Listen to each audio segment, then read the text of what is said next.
दोस्तों, एक बार देवा शरीफ के लोगों में ये बात मशहूर होने लगी कि हाजी साहब नमाज नहीं पढ़ते हैं। ये बात मुरीदों ने हाजी साहब से कही तो हाजी साहब ने मुरीदों से कहा कि चलो मस्जिद में नमाज अदा करते हैं।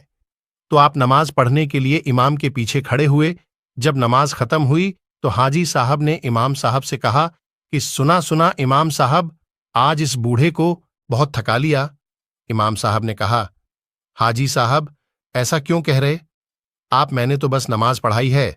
तो इस पर हाजी साहब ने कहा कि पहले आप राशन के दुकान पर गए, फिर घोड़े के लिए चारा लेने गए और फिर मीठे की दुकान पे। इस पर इमाम साहब कुछ ना बोले और चुपचाप चले गए। ये सब देखकर लोग समझ गए कि हाजी साहब इमाम के पीछे नमाज क्यों नहीं पढ़ते थे।